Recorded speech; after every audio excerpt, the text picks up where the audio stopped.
Good morning everyone, the MMDA are back on the road. Right now they're issuing tickets to these jeepneys.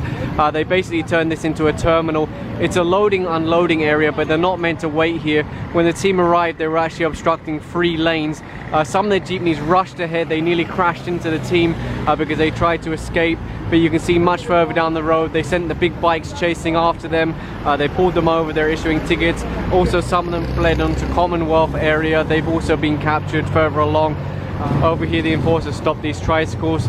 They're driving along the sidewalk. Instead of going with the traffic and then taking a U-turn, what they're doing is coming on the sidewalk and then they're driving along it. So they're being issued tickets for driving in a place not intended for traffic. And over here you can see a motorcycle that's doing the same thing. It's a very common problem on Commonwealth, people using the sidewalks to drive. I think he'll be apprehended also for doing the same thing, driving in a place not intended for motor vehicles. And there you go, the enforcer's moving in now. He'll stop him and issue a ticket. And here's another motorcycle rider that's also being stopped by enforcers. Again, driving along the sidewalk. Sidewalks are for pedestrians. I think everyone who has a license knows that. Even people who don't have a license should know that. Over here they stopped this motorcycle. It was about to join Commonwealth. 2 young children on the back and none of them have helmets, so excess rider, no helmet, wearing slippers. And over here one more motorcycle stopped just before they joined EDSA. The passenger doesn't have a helmet, so they'll issue a ticket then send them on their way. Further along Commonwealth they're issuing a ticket to this vehicle parked here. He does have his hazard lights on, but it doesn't mean vehicles can pass through you. So they're just taking the license now and issuing a ticket. And over here they're issuing a ticket to this vehicle. Again, hazard lights on, but obstructing the bus lane. So they'll issue a ticket and send him on his way. Of course, the reason why he stopped is there's a lot of shops and eateries built on the sidewalk here. I don't know why it's allowed. I can see a tricycle is coming along now. Tricycles are not allowed on Commonwealth, so he'll be flagged down for a tricycle ban. I think that's 500 peso. And what you often find is that those tricycle drivers on here don't have a license either. So this jeepney's just stopped in the 3rd lane to try and buy something from here. The enforcer's telling him now to roll on or take a ticket for obstruction. I have to say, Commonwealth's looking pretty good today. Very few illegally parked vehicles and not that many tricycles compared to before. It's really looking quite good today. So over here they're issuing a ticket to this vehicle for illegal parking. I was visiting a vulcanizing shop, and that's the way it works here is they find an empty piece of land and they build a house, and then they look at the sidewalk and say, oh, that looks kind of wide, maybe I could put a business there. So they put a business there. None of them have business permits. The car washes, the vulcanizing shops, so all along Commonwealth. The only thing they have is a barangay permit, and they cause so much traffic because they don't have anywhere for customers. So all their customers park in the road, and then they occupy most of the sidewalk, half of it by the business, and then they extend further with their junk, the tires and the tools and stuff like that. So they're also issuing a ticket to this business operator. And here you can see an example of the barangay clearances given to the vulcanizing shop, although it did expire in December 2018. Of course, you have to wonder, why is the barangay issuing permits like this or clearances like this when they know that they're just going to cause problems on Commonwealth. And further down the road they're issuing a ticket to this man. You can see his motorcycle's parked here in the road. Unfortunately the driver can't show a license, can't show the ORCR, there's no plate number on the bike. So there's no way to identify the driver or the bike. Now of course the problem with this is that if he can't show a license and the bike doesn't have a plate, any ticket they issue will only be against his name, so there'll be no way to enforce it. Usually it goes against your license number and your plate number.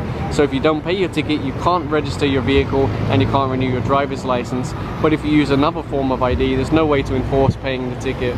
Over here they're issuing a ticket to this red car. They're also planning to issue a ticket to this jeepney, owner type Jeep. Same with this pickup truck over here, illegal parking. No surprise to find another truck on the sidewalk over here. There's always a truck parked here, that's why the sidewalk is always destroyed in this area. I guess they figure that it's cheap enough to just take a ticket instead of, you know, finding a proper parking space for their trucks. The guy over there was stopped riding this motorcycle without a helmet. Look at the state of this motorcycle. Why is this on Commonwealth? They're now asking the driver to come back. They're curious why he's abandoned the bike. Maybe he doesn't have a license, maybe the bike is stolen for all they know. They were trying to find a serial number on it. Obviously it's been torn down.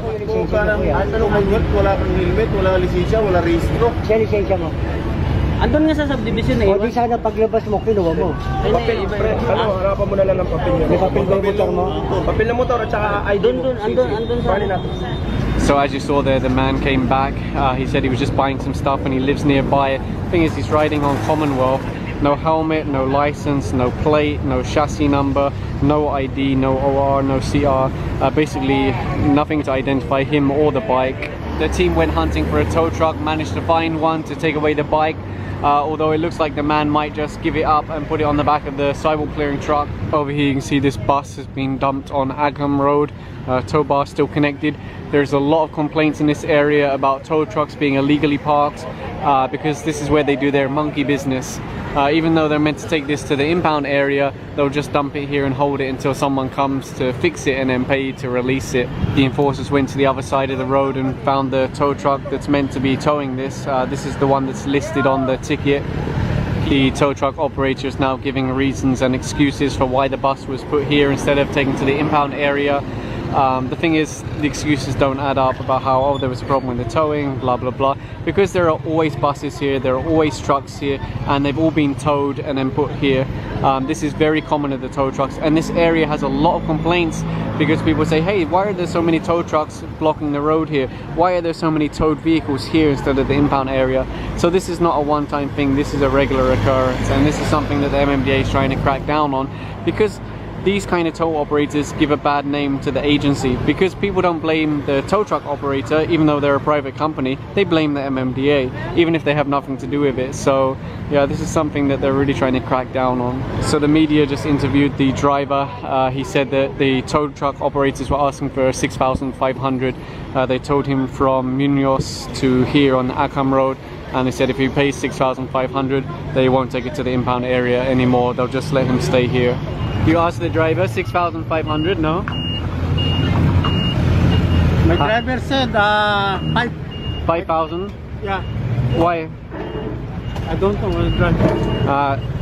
You're the operator? Yes, sir. So you're the boss? Yes, so you make the decisions? But I don't know the... I think you know, because every time we go through here, there's vehicles parked here, no? Yeah. The tow truck is now reconnected to the bus and they're going to be taking it to the impound area. So their story about being unable to tow it or having some kind of problem doesn't quite add up. And over here the team are issuing tickets to these trucks parked here. You can see they're obstructing 2 lanes.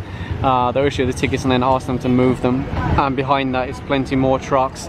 And what you might notice is they're all facing the wrong way. They're all facing against the flow of traffic. So does that mean they all counterflowed? Maybe, I'm not sure. Now unfortunately that's not the only monkey business going on with towing.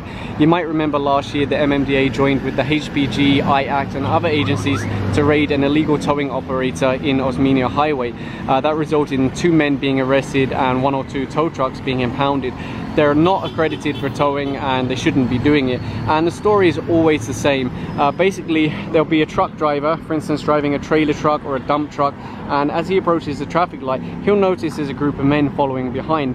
Then suddenly his truck stalls for whatever reason, and then immediately the tow truck appears out of nowhere and pulls it around 1 kilometer down the road and then holds it by the side of the road. They take the keys off the driver, they remove the battery, and then they put barriers in front and behind of the truck. So really there's no way to escape. And then basically they will not let you go until you pay anywhere from 8,000 to 15,000 peso. Now I've been getting reports about this for 3 or 4 months now, but I didn't post anything because no one was able to give me pictures until now. So what I'll do is I'll put them on the screen, and these are the same people that were involved last time. These are the same faces. At least one of the men is one of the men that was arrested last time. So they're still doing this, but what I don't understand is how they're able to get away with this, because they're doing it every single day, basically the same story every time. They're keeping the trucks in the same place, and it's very, very strange. I don't know how it's happening, but it's a warning. If you're a truck operator, if you own a lot of trucks, you have to watch out for these guys. My advice is to call the police immediately. If they mention PMA towing or RWM towing, be very cautious. If you type their names into Google, you'll find so many complaints, so many stories.